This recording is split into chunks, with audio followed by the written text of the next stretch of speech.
Welcome to ATP Customs. Well, today is a parts day. We're rounding up parts. Need some parts for the dually. I'm actually stealing parts off my friend Chris's truck. It happens to be sitting in my yard. So Chris, I'm stealing parts off your truck for my dually right now since you haven't got started on your build yet. I'm not even going to tell him. We'll just see if he actually watches my channel and let him find out that way. So we're getting parts for the dually. We have to pick up the seat for the 49 Ford. It is ready, just back from the sandblasters. And we got a bunch of new parts at the shop to go through. So let's hit the road, go get some parts, go to the shop, and look at fun stuff today. So this is Brian's heavy equipment painting and sandblasting. They just do all their sandblasting in that big building there. They did an absolutely beautiful job on our seat. Very happy with it. It looks like brand new again. Just get turned around here.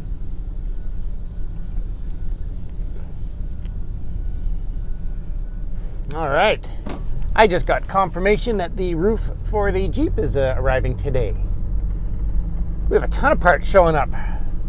Yeah, we can get busy. It has been a very hard challenge, I guess we'll say. It's been a crazy challenge trying to stay on top of things, trying to get parts. You start a project. If you were building one project right now, you would be sitting around doing absolutely nothing. You have to have tons of projects going because the parts just show up randomly whenever. There's no ETA on most of the parts we're ordering.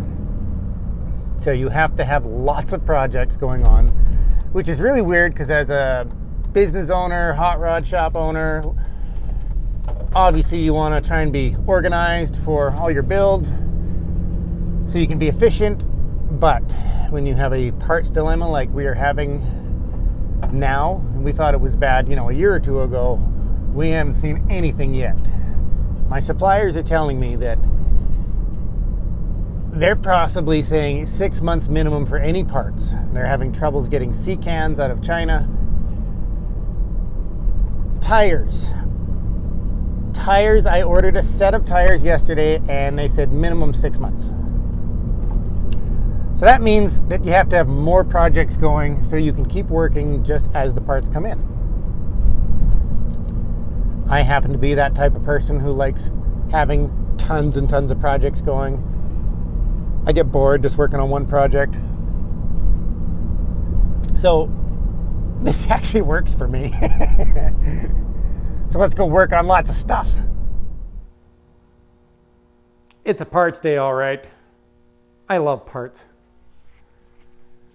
So let's look at some parts. I'll start with the seat. That's what we just picked up. The original seat from the 49 Ford. It is actually in really good shape, that thing. It might be the odd repair here and there we have to do on the springs, but I think it's very, very minor. So tomorrow, we will jump on the 49 Ford now that we got some stuff for it. We have our body mount kit, the second one, because the first one got lost in the mail. So our body mount kit is here. Tomorrow we are going to get this body bolted on, get the tailgate mounted, and start upholstering that seat. Mr. White gets to get ready to start painting some black paint because we got our hot rod satin black finally. And hot rod satin black, last year it was $250. Now it's $400 for the gallon with the mix.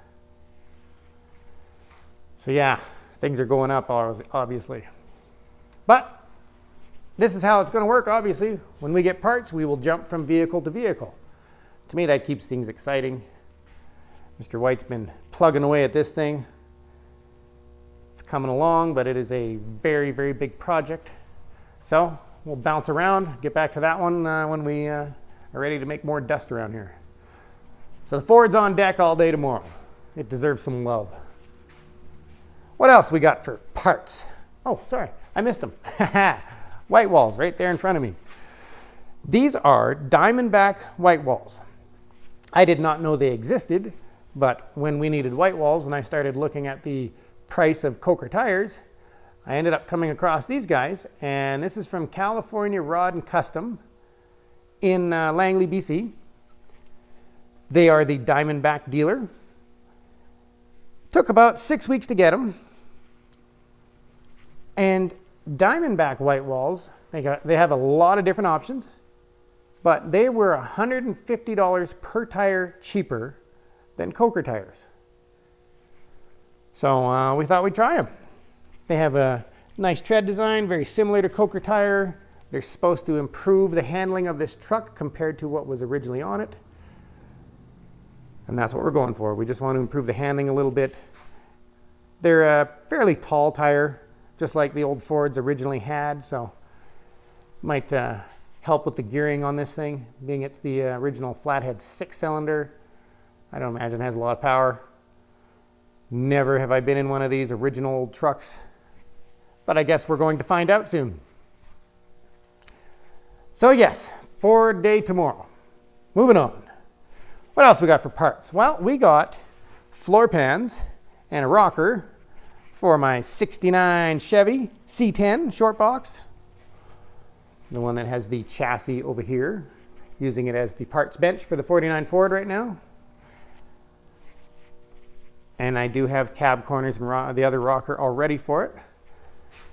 So these are the parts that I ordered around February or March of this year. Brothers Truck Parts told me they were shipping them May 27th. Haven't heard from them since then, and they just showed up last week after we put the blown big block in the jet boat. That was going to go in my truck. I got sick of waiting. Had to do something with it. We also got a rear end conversion kit. This is a kit that allows you to put your 10 bolt, 12 bolt, or a Ford 9-inch in your C10. You get a panhard bar, you get a couple of mounts for it, some hardware, and you get 2 saddles to weld to your rear end. Pretty reasonably priced, very cheap. Solves the problem of a Ford 9-inch, which I happen to have a Ford 9-inch with a mini spool for it. That is made by Classic Performance Products. And this I ordered by accident. I thought I was ordering something for coilovers, but this is for coil springs. Sometimes I get buried in parts so much that you get confused. Now the weird thing is, when you order this thing, I had to go over it again and look in their catalog and online and confirm that I ordered the right thing. Apparently I just ordered the wrong thing, but on Brothers Truck Parts website, they say this fits 1960 to 1970. Classic Performance Products says 63 to 72.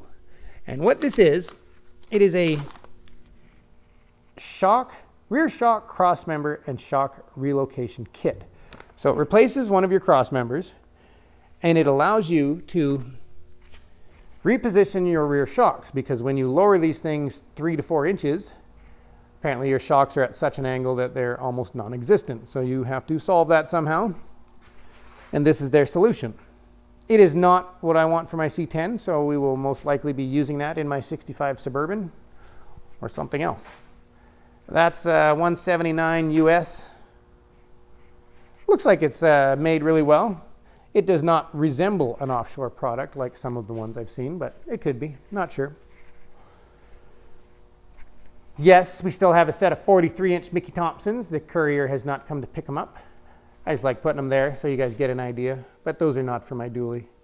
But we have tires on order for the dually, and we have no ETA on when they're going to get here. But the dually, how's the dually doing? Well, the dually has dual shocks. Because all dualies should have dual shocks, just because it's dually. So, if you guys have seen these on my channel before, I've used them on a lot of square body Chevys. They just make life easy. It is a Pro Comp shock mount, and I use BDS shocks because I am a BDS fan. BDS is my favorite lift kit. Lifetime warranty, their products always fit. There's never anything missing. Everything's a sealed package in their kits. So I've never had an issue with any of them, and we've used a lot of BDS stuff. But when you use BDS shocks on a Pro Comp mount, they are a fatter, wider shock. So you may have to cut a little spacer. Like the top one That is included in the kit. They do not give you one that size for the bottom. They give you a little piddly one, but that doesn't work with these shocks. So you just got to cut a little spacer so the bolt can go through. And I usually use the sleeves that the shocks come with because they come with so many extras. So you can just cut a sleeve down for your shocks. Solve that little issue. And yeah, the rear shocks are just kind of there. They're in. They're not permanent because that rear end's coming out. But I just wanted stuff out of the way and on the truck because it makes me excited. You know what's amazing is this truck still smells like forest fire. Every time I get in it, it smells like forest fire. It's been months. So that's what parts we have today, and now we get to bounce around from project to project. Yes, we're still working on the jet boat too. Now it's time to clean up the stainless headers, and it's not going very well, so we're gonna have to find a new solution to that. We have a rear disc brake kit for the Ford 9-inch on the twin turbo F-150. Actually, I can't remember is that a Ford 9-inch because it's a half ton. I don't believe that's a 9-inch, but I could be wrong. We have the seats all sanded down for the jet boat and getting ready to get on the interior, but like I said, we get to bounce around from project to project. And the crazy bends, it's just a mess of bodywork coming along, but it's coming along. Hopefully we're getting close on that one. Really want to see that one in paint.